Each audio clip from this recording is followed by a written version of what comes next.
നമ്മുടെ external affairs minister S Jaishankar ഇസ്ലാമാബാദിലോട്ട്, അതായത് പാകിസ്ഥാനിലോട്ട് ഒരു വിസിറ്റ് ചെയ്യാണ്. ഈ ഡെക്കേഡിൽ തന്നെ ആദ്യമായിട്ടുള്ളൊരു വിസിറ്റാണ്.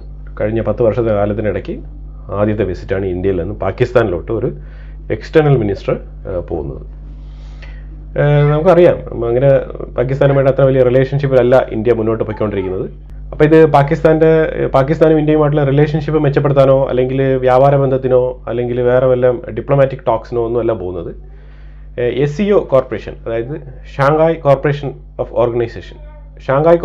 ഓർഗനൈസേഷൻ, അപ്പോൾ അതിൻ്റെ ഒരു SCO എന്നാണ് പറയുന്നത്. അപ്പോൾ ഈ SCOയുടെ മീറ്റിങ്ങിന് വേണ്ടിയിട്ടാണ് പോകുന്നത്. അപ്പം പുള്ളി മാത്രമല്ല, പുള്ളിയുടെ ടീം മൊത്തത്തിലാണ് പോകുന്നത്. അപ്പോൾ അത് ഇസ്ലാമാബാദിൽ വെച്ചിട്ടാണ് അത് കണ്ടക്ട് ചെയ്തിരിക്കുന്നത്.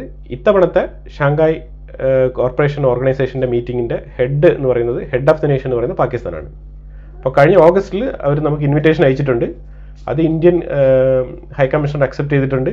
അപ്പോൾ അത് ഇന്ത്യൻ ഗവൺമെൻറ് അക്സെപ്റ്റ് ചെയ്തിട്ടുണ്ട്.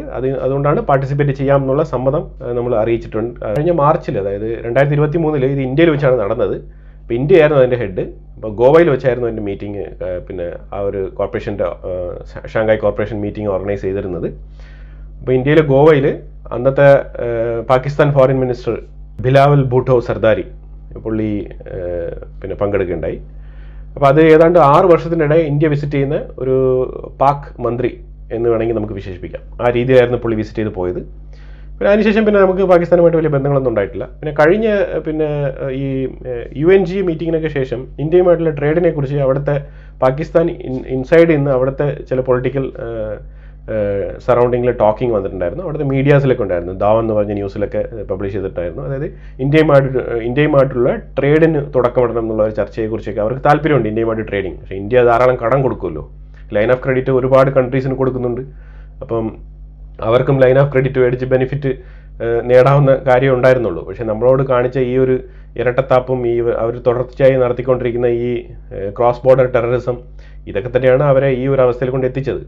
അതുകൊണ്ട് പിന്നെ ഇന്ത്യ വളരെ നല്ല രീതിയിലാണ് അവരെ ലോക്ക് ചെയ്തത്. അവരെ FATF കൊണ്ട് അവരെ ഗ്രേ ലിസ്റ്റിലാക്കി വെച്ചിരുന്നു ഒരു 4-5 വർഷത്തോളം. അപ്പോൾ അത് അവർക്ക് വേറെ എവിടെ നിന്നെങ്കിലും ലോണും പിന്നെ ക്രെഡിറ്റ്സും ഒന്നും കിട്ടാത്തൊരവസ്ഥയിലേക്ക് അവരെ തള്ളുകയും അതോടെ അവർ എക്കണോമിക്കലി നല്ല രീതിയിലുള്ളൊരു ക്രൈസിസിലേക്ക് ആ രാജ്യം പോവുകയാണ് ചെയ്തത്. അതിന് മെയിൻ റീസൺ നമ്മൾ കളക്ട് ചെയ്ത എവിഡൻസും ആ എവിഡൻസ് കൃത്യമായി നമ്മൾ കൊടുക്കേണ്ട സ്ഥലത്ത് കൊടുത്ത് നമ്മൾ ആക്റ്റീവാക്കി എടുത്തതിൻ്റെ ഒരു ഫലമാണ് ഇങ്ങനെ സംഭവിച്ചത്. അപ്പോൾ എന്തായാലും ഈ ഒരു അടി അവർക്ക് നല്ലൊരു അടിയാണ്. അതുകൊണ്ട് തന്നെയാണ് ഇപ്പോൾ കുറച്ചൊക്കെ അടങ്ങി ഒതുങ്ങി അവർ ഇരിക്കുന്നത്. എന്നിരുന്നാലും അവർ പിന്നെ ഏതൊക്കെ മാർഗങ്ങളിലൂടെ ടെററിസം കൊണ്ടുവരണോ ആ മാർഗങ്ങളൊക്കെ അവർ സ്വീകരിക്കുന്നുണ്ട്. അതുപോലെ കശ്മീരിൽ അത് റിഫ്ലക്റ്റ് ചെയ്യുന്നുണ്ട് എന്നുള്ളതാണ്. കാരണം ആ മെക്കാനിസത്തിനൊത്ത് ഞാൻ എപ്പോഴും പറയാറുള്ളത് പോലെ ആ ഒരു റിലീജിയസ് മെക്കാനിസം വർക്ക് ചെയ്യുന്ന ഒരു മേഖലയായിട്ടാണ് ഈ ടെററിസം വർക്ക് ആകുന്നത്. ആ ഒരു സോഫ്റ്റ്വെയർ വർക്ക് ചെയ്യുന്നതുകൊണ്ട് അതിനെ സപ്പോർട്ട് ചെയ്യുന്ന ആ ഒരു സെയിം ചിപ്പിട്ടിരിക്കുന്ന കശ്മീരിലുള്ള ആൾക്കാരും അതിന് ഒത്ത് പ്രവർത്തിക്കുന്ന ചില സംഘടനകൾ കശ്മീരിൻ്റെ ഉള്ളിൽ തന്നെ ഉണ്ട്. അത് വേറൊരു വിഷയമാണ്. ജയശങ്കർ പറഞ്ഞിരിക്കുന്നത് ജസ്റ്റ് നമ്മൾ ഈ SCOയ്ക്ക് വേണ്ടി മാത്രമാണ് പോകുന്നത്. ഫർദറായിട്ട് ഒരു ടോക്കും നെഗോസിയേഷൻസോ വേറെ ഒരു രീതിയിലുള്ള റിലേഷൻഷിപ്പ് ടോക്സും പാകിസ്ഥാൻ ഗവൺമെൻറ്റുമായിട്ട് ഇല്ല എന്നാണ് പറഞ്ഞിരിക്കുന്നത്. ഇനി സൈഡ് ലൈനിൽ വല്ല ടോക്കും വരുമോ എന്നുള്ളത് നമുക്കറിയത്തില്ല. അപ്പോൾ ഇതാണ് ഇപ്പോഴത്തെ ഈ ഒരു വിഷയത്തിനെ കുറിച്ചുള്ള ഒരു അപ്ഡേറ്റ്. ഇതിൽ എൻ്റെ ഒരു ഒപ്പീനിയൻ എന്ന് പറഞ്ഞു കഴിഞ്ഞാൽ പാകിസ്ഥാനുമായിട്ട് തുടർന്നുള്ള ബന്ധം കൊണ്ടുപോകേണ്ട ആവശ്യമില്ല എന്നുള്ളതാണ്. ഈ SCO കോർപ്പറേഷൻ ആണെങ്കിൽ ആ ഒരു സംസാരം മാത്രമായിട്ട് ഒതുക്കുന്നതാണ് നല്ലത്. അല്ലെങ്കിൽ ഇന്ത്യ വീണ്ടും പഴയതുപോലെ ഉള്ള ചരിത്രം ആവർത്തിക്കപ്പെടേണ്ട ഒരു അവസ്ഥയിലേക്ക് തള്ളപ്പെടും. കാരണം നമുക്ക് കൃത്യമായി ഓർമ്മയുണ്ട്, അന്ന് പിന്നെ പ്രൈം മിനിസ്റ്റർ മോദി 2014-2015 കാലഘട്ടങ്ങളിൽ ഭരണത്തിൽ വന്ന തുടക്കകാലത്ത് കാണിച്ച ഒരു അഗ്രസീവ്നെസ്, അതായത് പാകിസ്ഥാനെ കൂടെ നിർത്തണം എന്ന് പറഞ്ഞുള്ളൊരു താല്പര്യത്തോടു കൂടി ലാഹോർ വിസിറ്റ് ചെയ്യുകയും അവിടെ നമ്മുടെ നവാബ് ഷെരീഫിൻ്റെ മകളുടെ കല്യാണത്തിന് പങ്കെടുക്കുകയും ചെയ്തതൊക്കെ നമുക്ക് ഓർമ്മയുണ്ട്. പക്ഷെ അതിനെ തുടർന്ന് നമുക്ക് കിട്ടിയ മറുപടി എന്താണെന്നുള്ളത് നമുക്ക് വളരെ കൃത്യമായി ഓർമ്മയുണ്ട്. അപ്പോൾ അതുകൊണ്ട് ആ രീതിയിലുള്ള പോക്കിനൊന്നും വേണ്ട. കാരണം പാകിസ്ഥാൻ ഗവൺമെൻറ് അല്ല പാകിസ്ഥാൻ മിലിറ്ററി അല്ല പാകിസ്ഥാൻ ഗവൺമെൻറ്. ഇപ്പോൾ ഈ ISIക്കും പാകിസ്ഥാൻ ഗവൺമെൻറ്റിനും തമ്മിൽ നല്ല രീതിയിലുള്ള ഡിഫറൻസ് ഉണ്ട്. അപ്പോൾ അതുകൊണ്ട് നമ്മൾ ജനങ്ങൾ തിരഞ്ഞെടുത്ത ഗവൺമെൻറ് എന്നുള്ള നിലയിൽ ഗവൺമെൻറ്റിനെ സഹകരിക്കാൻ പോയിട്ട് അവസാനം മിലിറ്ററിയുടെ കയ്യിൽ നിന്ന് നമുക്ക് തിരിച്ചടി ഇങ്ങോട്ട് കിട്ടും. പിന്നെ അതിനുവേണ്ടി നമ്മൾ എക്സ്ട്രാ എഫേർട്ട് ഇടണം. പിന്നെ പടക്കോപ്പുകളൊക്കെ ഒരുക്കി കൂടെ അങ്ങോട്ട് പോകണം. അപ്പോൾ ഈ പരിപാടി വേണ്ട. ഇപ്പം നിൽക്കുന്ന പോലെ നിൽക്കുന്നതാണ് വളരെ നല്ലത്. അവർക്ക് പിന്നെ ഇൻ്റർനാഷണൽ സംഘടനകളും അവർക്ക് അമേരിക്ക, അതേപോലത്തെ പിന്നെ ഇസ്ലാമിക് രാജ്യങ്ങൾ, അതേപോലത്തെ രാജ്യങ്ങളിലൊക്കെ അവർക്ക് സഹായം കിട്ടും. ആരും ഇവിടെ പട്ടിണിക്കൊന്നും കിടക്കാൻ പോകുന്നില്ല. അവർ ആ സഹായങ്ങളൊക്കെ മേടിച്ച് അവരൊക്കെ ജീവിച്ചോട്ടെ. നമ്മളുടെ സഹായം അവർക്ക് ആവശ്യമില്ല. അതിപ്പോൾ തൽക്കാലം നമ്മൾ ആ ഒരു റിലേഷൻഷിപ്പിലോട്ട് പോവുകയും വേണ്ട എന്നുള്ളതാണ് എൻ്റെ ഒരു ഒപ്പീനിയൻ. ഇപ്പോൾ എന്താണോ സ്റ്റേറ്റസ് കോ അതിൽ തന്നെ മുന്നോട്ട് പോവുക. പിന്നെ അവർ ഇന്ത്യ കൂടുതൽ കൺസേൺ ആവുന്നത് എന്തുകൊണ്ടെന്ന് പറഞ്ഞാൽ ഈ ബംഗ്ലാദേശ് ഇവിടെ കിടന്ന് ഡിസ്റ്റർബൻസ് ഉണ്ടാക്കുന്നതുകൊണ്ടാണ്. കാരണം ലിറ്ററലി ഈ ബംഗ്ലാദേശ് തന്നെയാണ് പാകിസ്ഥാൻ. ഈ പാകിസ്ഥാനിലുള്ള അതേ ജമാഅത്ത് ഇസ്ലാമി തന്നെയാണ് ഈ ബംഗ്ലാദേശും കൺട്രോൾ ചെയ്യുന്നത്. അപ്പോൾ അതുകൊണ്ട് ഇന്ത്യക്ക് ചില ഈ ഡിപ്ലോമാറ്റിക്കലി ചില ഇഷ്യൂസൊക്കെ ഇതിലിങ്ങനെ ഉരുത്തിരിഞ്ഞ് വരാനുള്ള സാധ്യതയുണ്ട്. പക്ഷേ അതൊന്നും ഇന്ത്യയെ ബാധിക്കുന്ന വിഷയങ്ങളല്ല. ഇതേപോലത്തെ ഒന്നല്ല 5 ബംഗ്ലാദേശ് വന്നാലും നമുക്ക് പിടിച്ചിരിക്കാൻ പറ്റും. അതുകൊണ്ട് അതിനെ ഓർത്തുകൊണ്ട് നമ്മൾ പോയിട്ട് ഇപ്പം പാകിസ്ഥാനുമായിട്ടൊരു ചെറിയ ടൈഅപ്പോ ചെറിയ ഡിപ്ലോമാറ്റിക് ടോക്കോ അതിൻ്റെ ഒന്നും ഒരാവശ്യമില്ല. കൊമേഴ്ഷ്യൽ ആൻഡ് ഇൻഡസ്ട്രിയൽ വകുപ്പ് മന്ത്രി പീയൂഷ് ഗോയൽ ഇതിനെക്കുറിച്ച് ചെറുതായിട്ടൊന്ന് പറഞ്ഞിട്ടുണ്ട്. അതായത് പാകിസ്ഥാൻ്റെ ട്രേഡ് നമ്മളല്ല നിർത്തിയത്, പാകിസ്ഥാനാണ് നിർത്തിയത്.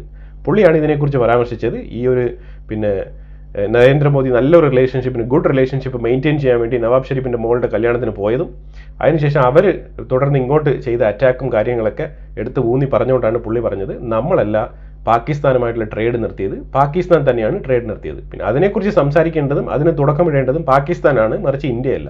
അതുകൊണ്ട് ഇന്ത്യ ആരുടെയും ട്രേഡ് നിർത്തിയിട്ടുമില്ല എന്നുള്ള രീതിയിലാണ് പീയൂഷ് ഗോയൽ പറഞ്ഞു നിർത്തിയിരിക്കുന്നത്.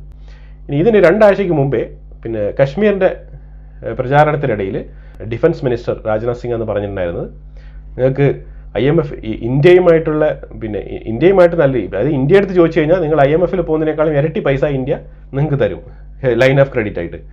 അപ്പോൾ അതിനുള്ള കപ്പാസിറ്റി ഇന്ത്യക്കുണ്ട്. കാശ്മീരികൾക്ക് കൊടുക്കുന്ന 1 ഇയറിൽ കൊടുക്കുന്ന പെൻഷൻ ഫണ്ട് പോലും ഇല്ല നിങ്ങൾ IMFൽ പോയി ചോദിക്കുന്ന എമൗണ്ടിൻ്റെ ആ ഒരു ആകത്തുക എന്നുള്ള രീതിയിൽ നല്ല രീതിയിൽ അപമാനിച്ചാണ് പറഞ്ഞിട്ടുണ്ടായിരുന്നത്. അപ്പോൾ നമ്മൾക്ക് എന്തൊക്കെ കിട്ടുന്നുണ്ടോ അതിനുള്ള മറുപടി നമ്മൾ അപ്പോൾ കൊടുക്കുന്നുണ്ട്, അത് കൊടുക്കുക തന്നെ വേണം. പക്ഷേ എന്നാൽ തന്നെയും ഈ റിലേഷൻഷിപ്പ് ഇങ്ങനെ കട്ട് ഓഫ് ചെയ്ത് നിർത്തുന്നതാണ് ഇപ്പോൾ താൽക്കാലികമായിട്ട് ഇന്ത്യയുടെ ഒരു സുരക്ഷയ്ക്കും ഇന്ത്യയുടെ ഒരു മുന്നേറ്റത്തിനും നല്ലത്. അപ്പോൾ ഈ ഒരു അപ്ഡേറ്റ് അതായത് ജയശങ്കർ വരുന്ന ഒക്ടോബർ 15-16 ദിവസങ്ങളിൽ ഇസ്ലാമാബാദ് സന്ദർശിക്കുന്നു. വിഷയം SCO ഷാങ്ഹായ് കോർപ്പറേഷൻ ഓർഗനൈസേഷൻ്റെ മീറ്റിംഗ് ആണ്, ആനുവൽ സമ്മിറ്റ്. ഷാങ്ഹായ് കോർപ്പറേഷനെ കുറിച്ച് ഒന്ന് പറഞ്ഞേക്കാം. ഷാങ്ഹായ് കോർപ്പറേഷൻ ഇനോഗ്രേറ്റ് ചെയ്യുന്നത് 2001 ജൂൺ മാസത്തിലാണ് ഇത് ലോഞ്ച് ചെയ്യുന്നത്. ഇതിൽ Kazakhstan, China, Kyrgyzstan, Russia, Tajikistan, Uzbekistan ഇത്രയും രാജ്യങ്ങളാണ് ഇതിനകത്ത് ഇനിഷ്യലായിട്ട് ഉണ്ടായിരുന്നത്. പിന്നെ ഇന്ത്യ, പാകിസ്ഥാനൊക്കെ അതിനുശേഷം ഇതിനകത്ത് ചേർന്ന രാജ്യങ്ങളാണ്. പിന്നെ ഇതിനകത്ത് ഇന്ത്യയൊക്കെ പെർമനന്റ് മെമ്പർ തന്നെയാണ്. പിന്നെ ഡയലോഗ് പാർട്ട്നേഴ്സ് പറയുന്നത് Azerbaijan, Armenia, Bahrain, Egypt, Cambodia, Qatar, Kuwait, Maldives, Myanmar, Nepal, UAE, Saudi Arabia, തുർക്കി, പിന്നെ ശ്രീലങ്ക. ഇത്തരം രാജ്യങ്ങളാണ് ഇതിനകത്തുള്ളത്. അപ്പോൾ ഇപ്പോൾ തന്നെ ഇപ്പോൾ ഏഷ്യൻ സൈഡിലുള്ള മിക്കവാറും രാജ്യങ്ങളൊക്കെ ഇതിനകത്ത് വന്നിട്ടുണ്ട്, മെജോറിറ്റി ആയിട്ടുള്ള മേജർ രാജ്യങ്ങൾ.